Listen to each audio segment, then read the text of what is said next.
तो दोस्तों, पाकिस्तान और अफगानिस्तान के बीच बहुत बड़ी जंग छिड़ चुकी है और ये जंग इतनी सीरियस है कि इस बार इस जंग का खात्मा शायद किसी एक देश की बर्बादी पर होगा। आज मैं आपको फैक्ट्स के साथ और इंटरनेशनल एजेंसियों के हवाले से जो पुख्ता और सही खबरें आ रही हैं वो बताऊंगी। साथ ही आप ये भी जानेंगे कि आज अफगानिस्तान और पाकिस्तान के बीच जो हो रहा है वो ठीक 1400 साल पहले भी हो चुका है। बस फर्क सिर्फ इतना है कि ये पहचान नहीं हो पा रही है कि आज के वक्त में नबी के नवासे के किरदार में कौन है और यजीद के किरदार में कौन है। लेकिन आज मैं आपको कुछ फैक्ट्स के साथ ऐसी चीजें बताऊंगी जिससे आप ये फर्क आसानी से कर पाएंगे कि नबी के नवासे के किरदार में कौन है और यजीद के किरदार में कौन है।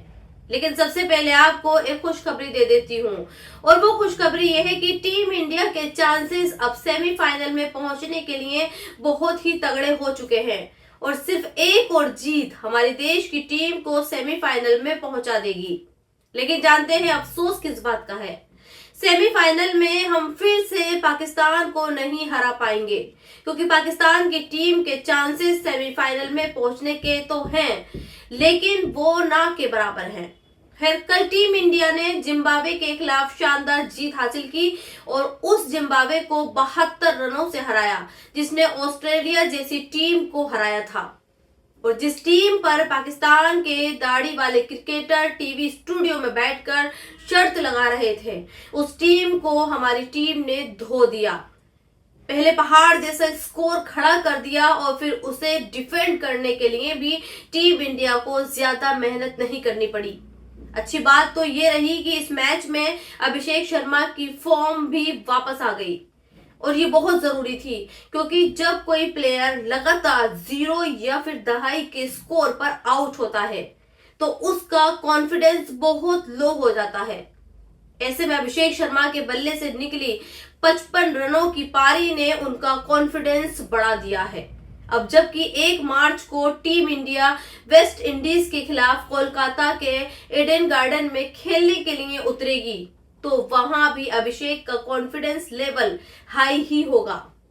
खैर, वेस्ट इंडीज के खिलाफ यही मैच टीम इंडिया को सेमीफाइनल में पहुंचाएगा लेकिन पाकिस्तान के लिए अब जीत भी काफी नहीं है।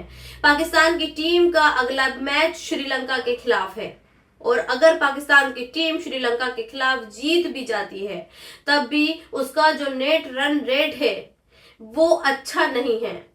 इसलिए अब पाकिस्तान को सेमीफाइनल में पहुंचने के लिए सिर्फ जीतना ही नहीं है बल्कि अपने ग्रुप की दूसरी टीम न्यूजीलैंड के हारने की भी दुआ करनी होगी, तब भी वो सेमीफाइनल में पहुंच सकते हैं। खैर, पाकिस्तान से याद आया, पाकिस्तान जो है वो सिर्फ क्रिकेट के मैदान पर नहीं लड़ रहा बल्कि जंग के मैदान पर भी लड़ रहा है। बीती रात जब पूरी दुनिया का मुसलमान घरों में बैठकर तरावी की नमाज पढ़ रहा था और सहरी की तैयारी कर रहा था तब इस्लामिक रिपब्लिक ऑफ पाकिस्तान पूरा नाम इसलिए लिया है ताकि आप ये समझ पाएं कि पाकिस्तान जो देश है वो अपने आगे इस्लामिक लगाता है ताकि वो दुनिया को ये बता सके कि पाकिस्तान असली मुस्लिम देश है। खैर, यही इस्लामिक रिपब्लिक ऑफ पाकिस्तान जब आप सहरी खा रहे थे या फिर सहरी खाने की तैयारी कर रहे थे तब ये अफगानिस्तान के शहरों पर बम बरसा रहा था।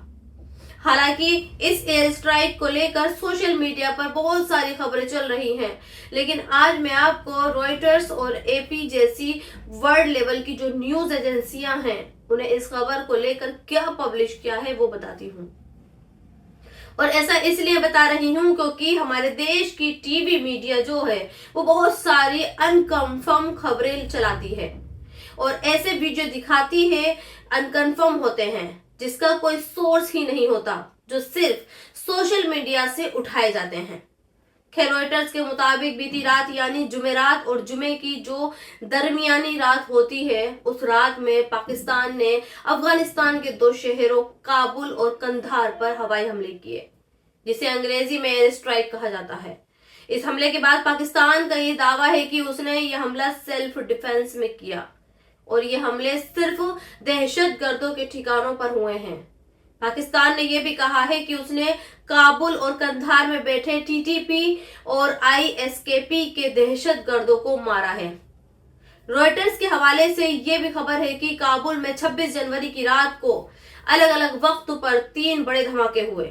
मैं आपको इन धमाकों की कोई तस्वीर नहीं दिखा सकती, लेकिन हाँ इतना जरूर बता सकती हूँ कि जब दुनिया सहरी खा रही थी तब ये धमाके किए गए। जाहिर है जब पाकिस्तान काबुल और कंधार के आसमान में हवाई हमले कर रहा था तब काबुल और कंधार में भी रोजा रखने के लिए सहरी खाई जा रही होगी। और हाँ ये भी हो सकता है कि पाकिस्तान के लड़ाकू विमानों से जिन पायलटों ने काबुल और कंधार पर हमले किए होंगे उन्होंने भी सहरी खाकर रोजा रखकर हमले किए हों। खैर अफगानिस्तान ने भी पाकिस्तान के इन हमलों का जवाब दिया है। तालिबान के जो नेता हैं जबीउल्लाह मुजाहिद, जिसके बारे में मैंने आपको पिछले अपने वीडियो में बताया था, उसका एक बयान आया है और उसने ये दावा किया है कि अफगानिस्तान ने भी पाकिस्तान के हमलों का मुंह तोड़ जवाब दिया है और डूरंड लाइन पर पाकिस्तानी सेना के जो ठिकाने हैं उन्हें बर्बाद कर दिया है। अफगानिस्तान की जो डिफेंस मिनिस्ट्री है उसने एसोसिएट प्रेस को ये बताया है कि पाकिस्तान के हमलों के बाद तालिबान ने भी पाकिस्तान की 17 से ज्यादा मिलिट्री पोस्ट, जिसे हिंदी में सैन्य ठिकाने कहते हैं, उन पर कब्जा कर लिया है और पाकिस्तान के 40 से 55 सैनिकों को तालिबान ने मौत के घाट उतार दिया है। खैर चूंकि बात जंग की चल रही है तो बहुत थोड़े से शब्दों में आप ये भी जान लीजिए कि ये दोनों देश एक दूसरे के दुश्मन क्यों बने हुए हैं। और आज मैं ये बात आपको खबरों के हिसाब से नहीं बता रही हूँ, बल्कि दोनों देशों के जो अहम लीडर हैं वो इस जंग की वजह क्या बता रहे हैं उसके हवाले से बताऊंगी। तो चलिए पहले ये जानते हैं कि पाकिस्तान के इन हमलों के बारे में क्या दलील है। पाकिस्तान के जो डिफेंस मिनिस्टर हैं ख्वाजा आसिफ, उसका ये दावा है कि अफगानिस्तान ये जो कुछ भी कर रहा है वो भारत के कहने पर कर रहा है और अफगानिस्तान दरअसल दुनिया के आतंकवादियों का अड्डा बन चुका है और यहीं से पूरी दुनिया में आतंकवादी एक्सपोर्ट किए जा रहे हैं। गौर करिएगा, आमतौर पर कोई भी देश खाने पीने या फिर इस्तेमाल करने की चीजें एक्सपोर्ट करता है, लेकिन पाकिस्तान ये दावा कर रहा है कि अफगानिस्तान जो है वो पूरी दुनिया में आतंकवादी एक्सपोर्ट कर रहा है। खैर तालिबान भी जवाब में ये कह रहा है कि पाकिस्तान जो भी इल्जाम लगा रहा है वो बेबुनियाद और झूठे हैं। पाकिस्तान ऐसा कोई सबूत नहीं दे पाया है जो ये साबित कर सके कि तालिबान की सरजमी पर आतंकवादी पलते हैं। फिर इसका जवाब बड़ा मुश्किल है कि कौन सच है और कौन झूठ बोल रहा है, और शायद इसका जवाब किसी के पास नहीं होगा और शायद किसी को फ्यूचर में भी कभी इसका जवाब नहीं मिले। लेकिन हाँ, आज मैं आपको 1400 साल पुराना एक वाकया बताती हूँ जिससे आप ये जान पाएंगे कि आज जो कुछ भी हो रहा है वो क्यों हो रहा है और किस लिए हो रहा है। यजीद को तो आप जानते ही होंगे, आपके घर में, आपकी मस्जिदों में, मौलानाओं की तकरीरों में यजीद का नाम आता ही है। खैर यजीद का पूरा नाम यजीद बिन मुआविया था। दोबारा आप सुन लीजिए और याद भी कर लीजिएगा, यजीद बिन मुआविया। इसी यजीद के कहने पर इमाम हुसैन का सिर कलम किया गया और उस वक्त किया गया था जब इमाम हुसैन प्यारे नबी के नवासे सजदे में थे। खैर बहुत कम शब्दों में आपको ये बताना चाहती हूँ कि यजीद भी मुसलमान था और खुद को अमीरुल मोमिनीन कहता था। आज के शब्दों में कहूँ तो वो खुद को मुसलमानों का लीडर कहता था। हजरत उमर फारूक के बाद जिस शख्स सुफियान को खलीफा बनाया गया था ये यजीद बिन मुआविया उन्हीं का बेटा था। और जानते हैं यजीद ने हजरत इमाम हुसैन का सिर कलम क्यों करवाया? क्योंकि यजीद ये चाहता था कि इमाम हुसैन उसे खलीफा एक्सेप्ट करें, उसके वफादार बने। जब इमाम हुसैन ने ऐसा करने से इनकार कर दिया तो यजीद ने प्यारे नबी के नवासे का सिर कलम करवा दिया। और हाँ, एक और बात आपको बताती हूँ, इमाम हुसैन कभी भी जंग नहीं चाहते थे, वो हमेशा बातचीत के जरिए प्रॉब्लम का सॉल्यूशन चाहते थे। और इसलिए जब उन्हें अपने प्यारे शहर मदीने को छोड़ा तब भी उन्होंने यही कहा था कि वो जंग के लिए मदीने को नहीं छोड़ रहे हैं बल्कि रिफॉर्मेशन के लिए छोड़ रहे हैं। खैर, बताना आपको यह है कि आज पाकिस्तान और अफगानिस्तान आपस में जंग कर रहे हैं। दोनों ही मुस्लिम देश हैं और दोनों का ही एक दूसरे पर जुल्म करने का इल्जाम है। ऐसे में इसमें कौन सही है और कौन गलत है, इसका फैसला आप खुद भी कर सकते हैं।